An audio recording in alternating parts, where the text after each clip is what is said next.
produksi dan pemeliharaan fasilitas. Beliau memiliki latar belakang pendidikan teknik perminyakan Universitas Trisakti dengan pengalaman 30 tahun di industri migas. Kita beri tepuk tangan sekali lagi. Yang kedua adalah Bapak Akbar Yuda, PPIT SHU Pertamina. Beliau memiliki latar pendidikan di bidang IT dari Universitas Brawijaya dan Swiss German University dengan berbagai pengalaman kerja di industri telekomunikasi dan migas. Kita beri tepuk tangan sekali lagi untuk Pak Akbar. Panelis ketiga adalah Bapak Romi Satriawahono, PhD, CEO Brainmatics ID, AI Expert. Beliau memiliki latar belakang pendidikan di bidang software engineering, akademisi dengan pengalaman yang kaya dari berbagai industri di Indonesia. Kita beri tepuk tangan yang meriah.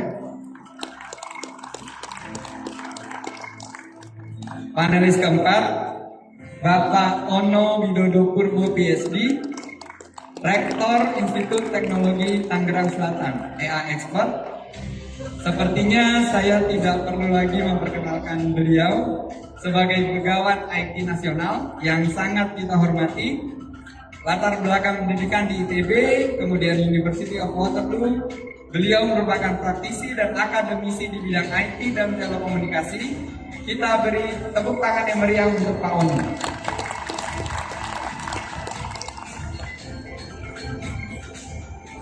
Ya, terima kasih kehadiran para panelis yang saya hormati, Pak Bambang, Pak Akbar, Pak Romi, Pak Ono. Ini adalah topik yang sangat penting terkait dengan upaya-upaya yang terus kita lakukan bersama dalam meningkatkan produksi dan lifting migas nasional. Kita pahami bahwa terdapat berbagai tantangan yang dihadapi oleh para insan operasi dan produksi migas di Indonesia. Di antaranya adalah pengoperasian lapangan-lapangan yang sudah tua, kemudian fasilitas produksi yang sudah tidak muda lagi, di mana pada saat bersamaan kita semua dituntut untuk tetap meningkatkan produksi dengan cost yang seefisien mungkin. Nah, ini tantangannya cukup berat, Bapak Ibu sekalian. Tapi tentunya bersama kesulitan ada kemudahan. Dalam hal ini, dalam bentuk berbagai peluang solusi, diantaranya pertama, banyaknya data yang sudah terkumpul dari pengoperasian produksi migas puluhan tahun di Indonesia. Kita sering mendengar ada gium, data is the new oil. Mungkin kita sudah sering dengar dan mungkin sebagian wondering ini artinya apa. Nah, sekarang bagaimana kita dapat berupaya memanfaatkan data-data tersebut untuk mencari solusi dalam menjawab tantangan di atas. Yang kedua, opportunity-nya adalah adanya perkembangan pesat dalam teknologi digital, AI, machine learning, dengan tren teknologi open source. Nah, hal ini sangat memberikan kita kemudahan dalam pengelolaan dan proses analisa data. Dan yang ketiga, potensi sumber daya manusia Indonesia, khususnya para insan industri hulu migas sekalian, yang unggul dan kreatif.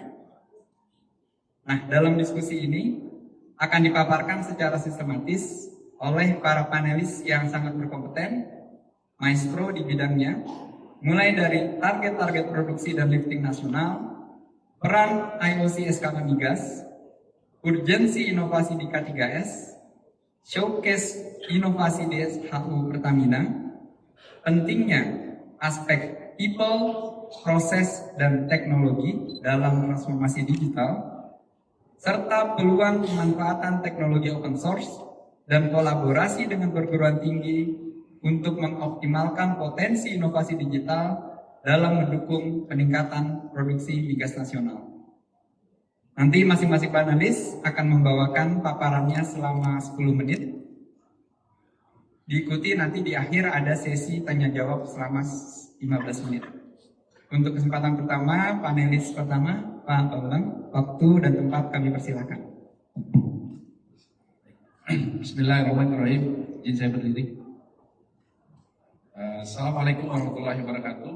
Yang terhormat Bapak Deputi Eksploitasi, Bapak dan Ibu yang hadir saat ini di rapat kerja bidang eksploitasi, Pak Moderator, panelis. Izin kami menyampaikan sedikit, tadi sudah ada backdrop untuk terkait emosi, yang dimana sebenarnya saya sedikit kasih gambaran kenapa IOC itu dibangun. Tadi sudah disampaikan, data yang begitu besar, kompleksitas operasi, orang SKK-nya yang sedikit, makin banyaknya seluruh pekerjaan-pekerjaan di seluruh K3S. Untuk itu pada saat itu tahun 2019 dan kita bangun secara pelan-pelan ya di custom, itu kita bisa buat IOC. Dan alhamdulillah tahun 2019 diresmikan. Nah itu dibangun, tujuan awalnya adalah bagaimana mengelola, memonitor seluruh kegiatan operasi di seluruh dari barat sampai timur secara live. Dan ini juga membantu kami, membantu SKK dalam konteks bagaimana kami bisa merespon, kami bisa cepat, karena semuanya waktu. Ya, itulah waktu ini memang janji yang cukup harus kita jaga. Jadi real time operation monitoring saat ini hampir 92%, 93% itu ada di IOC.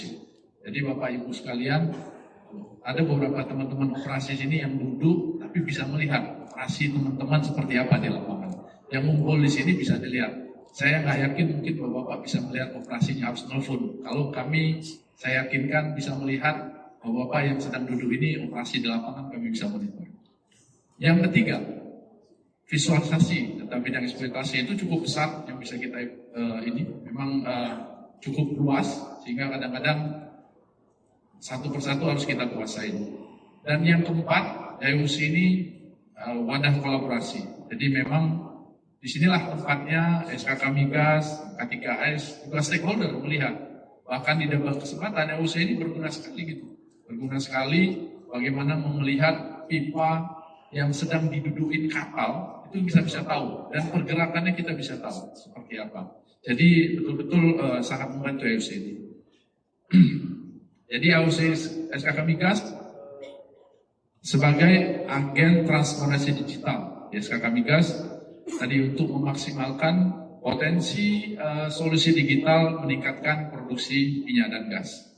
Jadi memang feature-feature yang ada tadi sudah disampaikan, ada feature sifatnya yang data storage, ada yang live monitoring, data access juga bisa kita akses dimanapun kita berada selama ada koneksi. Di IOC juga tempat kita war room lifting, war room ada kegagalan operasi ataupun tindak-tindakan emergensi. Di situ juga sebagai digital inovasi. Jadi nanti kami akan sampaikan seperti apa digital inovasinya. Dan yang penting adalah di sini menjadi industrial showcase. Saya yakinkan makin banyak kepimpinan, fungsi yang latar belakangnya IOC. Kami di dalam beberapa tahun ini, sejak tahun 2023, mungkin Bapak-Bapak ada istilah hackathon. Saya tahu awalnya hackathon itu apa ya. Saya baca, oh ini bagus ini dikembangkan.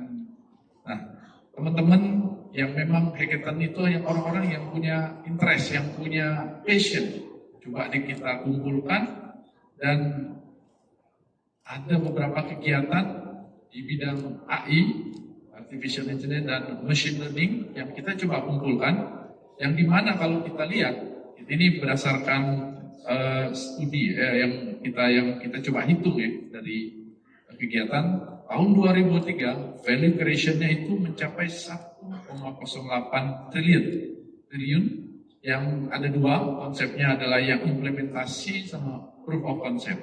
Nah menariknya di 2025 ini subjek nanti kita akan lihat hasilnya seperti apa. Numbernya itu increase sampai ke 3,12 triliun. ini harus kita apresiasi dan kita beri tepuk tangan buat teman-teman yang bekerja di sini. Dan hackathon ini juga dari waktu-waktu berkembang pesertanya, artinya minat interest dari teman-teman ini berkembang, tentunya untuk memaksimalkan teknologi inovasi digitalisasi ini untuk operasional maupun untuk kegiatan sehari-hari. Dan semakin menariknya, ya teman-teman operasi langsung bisa buat kan. Dari masalah yang ada dia buat, walaupun mungkin perlu nanti ada perbaikan struktur, tapi itu sudah terbukti. Nah, dari sini ada beberapa AI kategori yang kita coba. Yang paling besar itu adalah predictive analysis. Jadi dari data Bapak Ibu sekalian, teman-teman di hackathon ini mencoba memprediksi. Jadi ada kegiatan, ada peralatan yang akan gagal bisa diprediksi. Nah ini dari proposal dari ini sampai ke 35 proposal sejak tahun 2023. Banyak yang lainnya dan ini tentunya khususnya tahun 2025 ini tercatat 205 peserta, jadi bertambah terus dari 49 tim, berkembang dari waktu ke waktu. Nah ini hasil studi dari UI yang kami coba melihat, kami lihat ini apa sih manfaat IoC. Nah UI ini pada itu Labtech UI ya, pada saat itu melakukan benefit value-nya itu setelah dievaluasi dari Labtech UI itu 24,6 triliun dengan investasi pada saat itu IoC hanya 7,9 miliar. Artinya benefit selama 5 tahun ini cukup sampai 24,6 triliun. Dan hasil transformasi digital yang dinilai, yang dievaluasi atau di studi oleh Labtech UI bahwa SKK Migas pada tahapan sudah manage. Jadi artinya ada masih tahapan lagi, ada incomplete, perform. Silakan nanti teman-teman K3S apakah ada tahap mana yang tentunya nanti membantu ya operasi khususnya di PSC. Nah ini masih berjalan terus berkembang, semoga ke depan tahapan optimizing bisa kita capai dan terutama kami mendorong teman-teman K3S untuk mencapai itu. Itu mungkin yang dapat kami sampaikan bahwa kunci perubahan untuk ini adalah bagaimana atau kita meningkatkan produksi salah satunya secara direct adalah bagaimana meningkatkan potensi untuk solusi kita dengan hadapan ke depan permasalahan ke depan yang semakin banyak. Itu dari kami. Terima kasih. Assalamualaikum warahmatullahi wabarakatuh. Waalaikumsalam warahmatullahi wabarakatuh. Terima kasih Pak Bambang. Tadi Pak Bambang sudah menjelaskan hal-hal terkait dengan IoC, bagaimana optimalisasi pemanfaatan data melalui IoC sebagai wadah kolaborasi dan agen inovasi digital untuk mendukung pencapaian target produksi, dan potensi value creation dari digitalisasi di industri oil and gas. Sebagai contoh tadi berkembangnya, semakin meningkatnya hasil value creation dari hackathon yang Bapak Ibu sekalian ikuti, di mana di tahun yang ketiga ini sudah mencapai di atas 3 triliun rupiah. Sekali lagi kita berikan tepuk tangan kepada Pak Bambang. Selanjutnya silahkan Pak Akbar untuk memaparkan showcase dari IT SHU Pertamina. Silakan. Terima kasih Pak. Baik, Assalamualaikum warahmatullahi wabarakatuh, Bapak Ibu sekalian. Untuk sedikit ice breaking, mengingat kita adalah perusahaan yang bekerja di operations dari ujung barat sampai ujung timur, bahkan ada yang di international company. Kalau saya bilang semangat pagi, nanti teman-teman bilang pagi gitu ya. Baik, kita mulai. Semangat pagi. Coba sebut kita semua, teman. Baik, perkenalkan saya dengan Akbar Ida Putra dari IT PHI Subading Upstream ingin menyampaikan beberapa hal. Pertama terkait dengan kita mulai dari suatu bisnis landscape. Kita bekerja itu pasti running suatu bisnis. Sebagai gambaran kita bersama bahwa Subading Upstream merupakan holding dari seluruh K3S Pertamina yang difokuskan di Subading Upstream yang terdiri dari regional 1 sampai dengan regional 5. Regional 1 ada di Sumatera, regional 2 Jawa Barat, regional 3 ada di Kalimantan, regional 4 the rest of it, jadi Jawa Timur sampai kemudian di Jayapura, regional 5 ada di internasional. Kemudian yang berikutnya adalah 3 AP services, yaitu di Elnusa maupun di PDSI dan Badan. Saya selalu menekankan ke teman-teman bahwa running bisnis ini sangat besar. Jadi kalau kita hanya sebatas melakukan digitalization, automations, tanpa kemudian melihat sebetulnya bisnis apa yang kita kelola, dan saya yakin di sini adalah para expert semua dalam pengelolaan operational excellence, terutama dalam bidang operation productions, itu membutuhkan suatu end-to-end sistem yang kita tidak bisa bridge di tengah-tengah gitu. Apalagi sekarang masuk di zaman ketika kita digitalize digital transformation as our business support, maka sebetulnya ada suatu threat yang kita semua nggak bisa menghindari. Apa itu adalah cyber security. Ya, jadi this is very serious for us. At the day you utilize system, at that day also you will have the cyber security threat. It doesn't really care whether your business is untung atau tidak, tapi saat hari itu teman-teman menggunakan sistem, saat itulah cyber security itu sudah menjadi ancaman kita semua. Well, hari ini kita tidak akan membacakan atau mendiskusikan tentang cyber security, tapi kita ingin melihat bahwa bagaimana digital transformation itu dengan segala macam threat-nya bisa mendukung bisnis kita.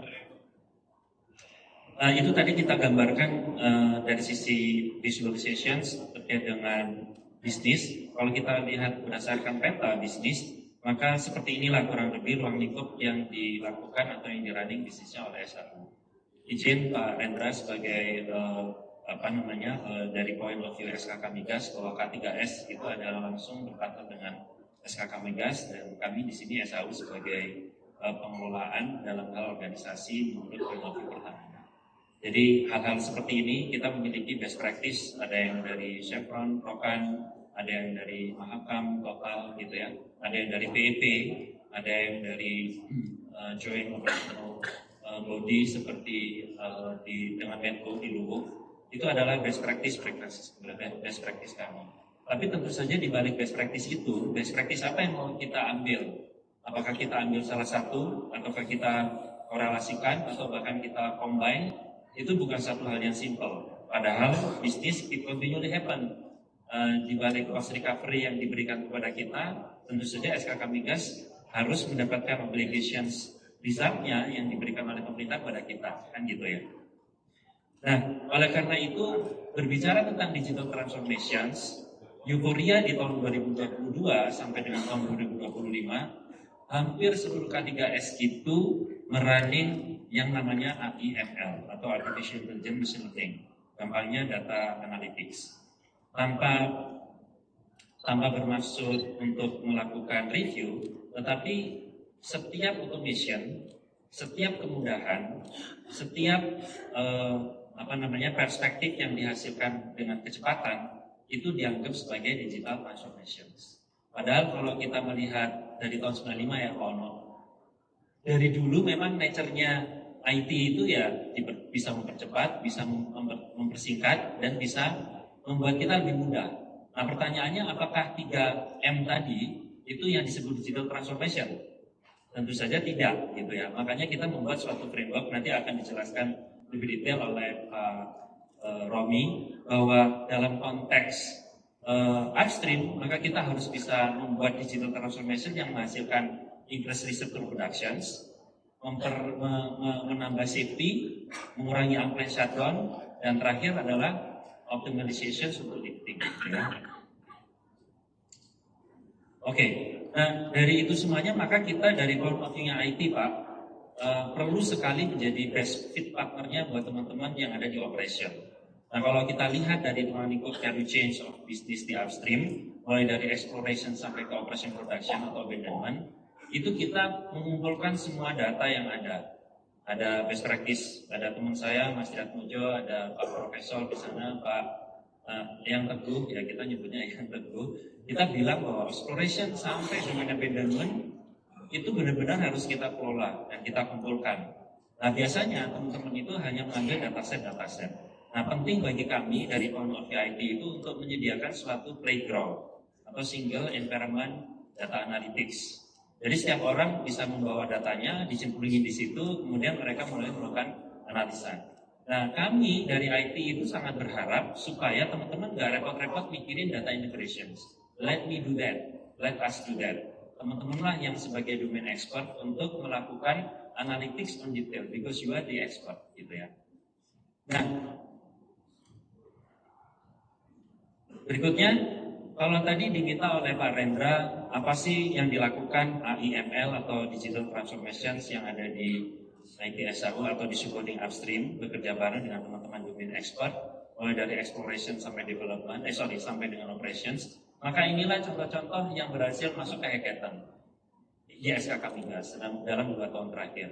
Tetapi tentu saja ini tidak bisa saya sebutkan satu persatu. Yang warna ungu ini, seperti Venus di Mars, ini yang dilakukan oleh teman-teman Rokan dalam membuat reservoir management. Nanti kita bisa lihat apa itu sebetulnya. Terus kemudian ada leads atau minute detections dari teman-teman regional 4, Persi, thank you, untuk melihat atau melakukan predictive maintenance di solvent pump. Solvent pump ini tuh sangat mengapa menjadi vital, karena dia adalah salah satu pump yang fungsinya untuk memecah gas dari sulfurnya dan kemudian melakukan pemecahannya dan membebaskan dia dari sulfur. Dan kalau ini tidak berhasil, maka operational excellence yang dipastikan dengan 140, correct me if I'm wrong, MSCFD menjadi sia-sia gitu ya. Kenapa? Karena tidak bisa dijual ke customer.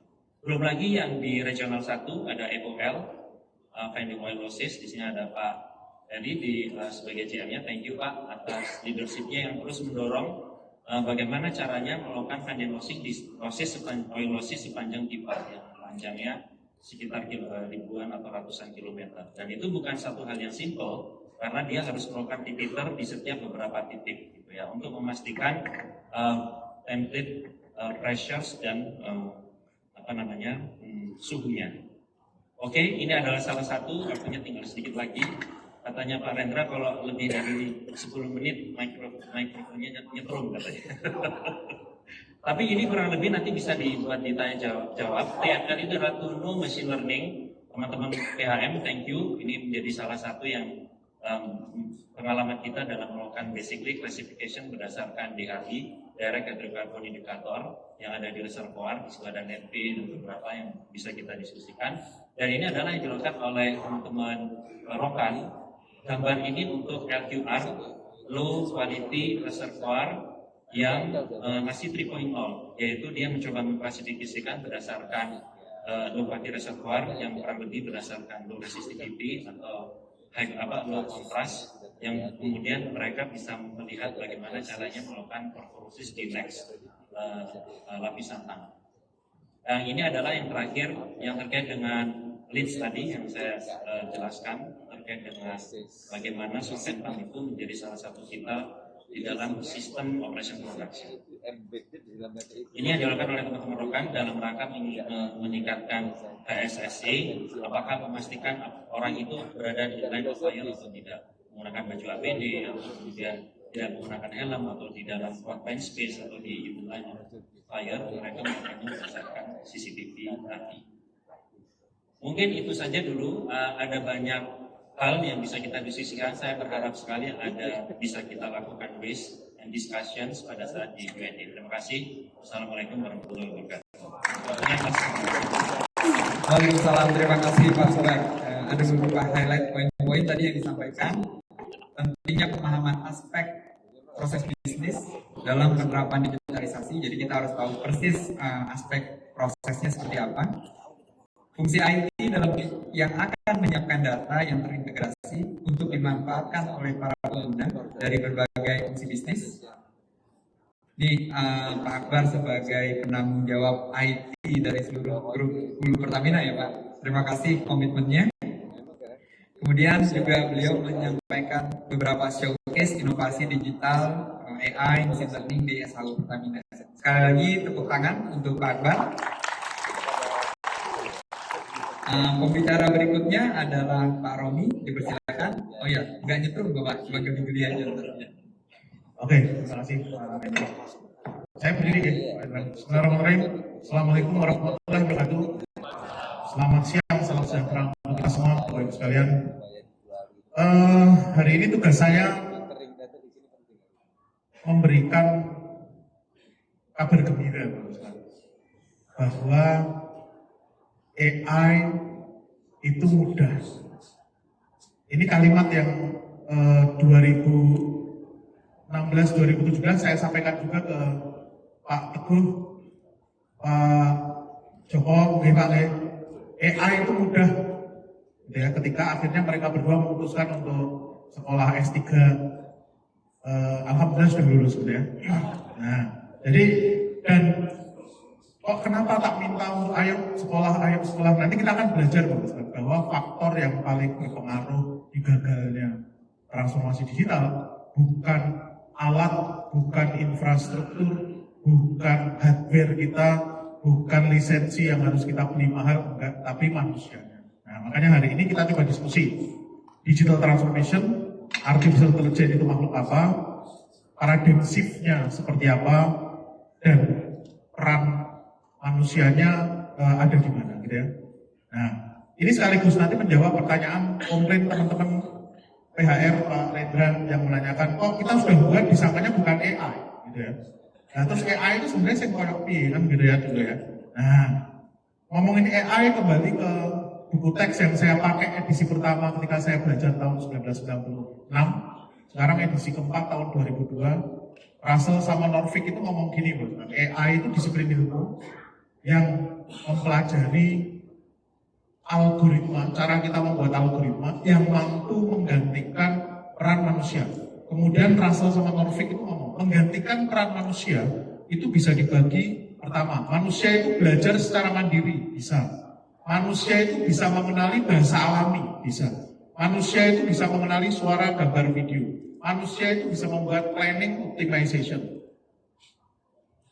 Ada robotika, ada sistem cerdas, itu kategorikal yang dibuat untuk menggantikan menggantikan peran manusia itu 6 hal ini. Gitu ya. Nah, kebanyakan dari kita merasa bahwa AI itu ya ML itu machine learning, padahal enggak. Ada machine learning, ada natural language processing, computer vision, terus kemudian planning optimization, 1, 2, 3, 4 ini hasilnya. Nanti kita masukkan ke dalam sistem. Sistemnya cerdas, masukin ke robot, robotnya lebih cerdas. Gitu ya Bapak istilahnya.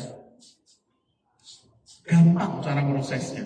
Data, saya olah pakai algoritma, jadilah pola atau pengetahuan. Jadi kalau saya punya data mahasiswa seperti ini, itu punya atribut sama kelas, ini saya olah pakai algoritma, nanti Bapak istilahnya. Jenis algoritma itu ada 5, gitu ya. Karakternya, ngurusi data numerik itu estimasi forecasting, labelnya nominal itu klasifikasi, nggak punya label clustering, nggak peduli dengan label, hubungan antara satu atribut dengan atribut yang lain itu asosiasi. Nah, konsepnya kayak gini, menghasilkan rumus yang sebelah kanan itu bentuknya bisa if then, bentuknya bisa tree dan seterusnya. Dan kalau kita belajar lebih jauh yang tadi, apakah NLP melakukan hal yang sama? Sama, Bapak. Cuman NLP itu nanti datanya tidak terstruktur bentuknya teks, kita terstrukturkan dulu, baru kemudian kita olah pakai machine learning. Makanya istilahnya machine learning itu jadi backbone dari segala urusan enterprise architecture. Data LHKPN yang Bapak Ibu store gitu ya, itu kita olah di KPK ngolah sampai kita bisa memprediksi orang-orang itu yang profilnya kayak gimana gitu. Makanya nanti Mas Joko hati-hati gitu ya, dilihat di sini. Alat transportasi itu nomor paling atas, jadi kalau punya mobil banyak hati-hati gitu ya. Dan seterusnya nanti seperti ini. Termasuk kita berbelanja, Bapak Ibu sekalian. Data transaksi itu kita bisa urus association, nah tadi yang nomor 5 tadi, sampai kemudian ketika kita melihat Amazon, orang yang membeli buku yang kita klik itu juga membeli buku. Nah itu segalanya nanti pakai association. Ini contoh penerapan machine learning itu. Jadi sekali lagi Bapak sekalian. Kalau bentuknya terstruktur, baris sama kolom, tidak struktur, bentuknya image, video, nah itu kita nanti olah pakai, kalau teks, pakai text processing dulu, ini waktunya nggak ada soalnya. Kalau, dan ini mengalami paradigm shift ya Bapak ya. Dulu dianggap risetnya sudah mati, risetnya sudah putus di era tahun 2017 karena nggak efisien. jutaan triliunan kata kita olah jadi satu atribut nggak efisien. Makanya apa yang dilakukan Fast Money jadi game changer. Dia nulis paper tahun 2017. Papernya menyebalkan judulnya. Attention is all you need. Untuk memprosesnya, saya nemu cara yang lebih mudah untuk membuat pinter. Nggak harus kita training, tapi kita fine tuning pakai prompt paradigm. Nah, sejak itu kemudian lahirlah ChatGPT dan seterusnya, itu lahirnya dari papernya Fast Money. Ngurusi video nanti Bapak Ibu, ini juga sama. Namanya computer vision bidangnya nanti gitu ya. Sama dataset saya olah dulu supaya dia jadi terstruktur atau semi terstruktur pakai machine learning jadi pola. Pola itu kayak rumus if then. Ada juga yang modelnya kayak neural network, itu rumus bertingkat, bobot bertingkat, tapi sebenarnya rumus ujungnya gitu ya. Ini bisa kita pakai untuk deteksi plat nomor kendaraan, deteksi penyakit dan seterusnya, nanti bisa di ini semuanya. Nah, yang jarang kita sentuh ini sekaligus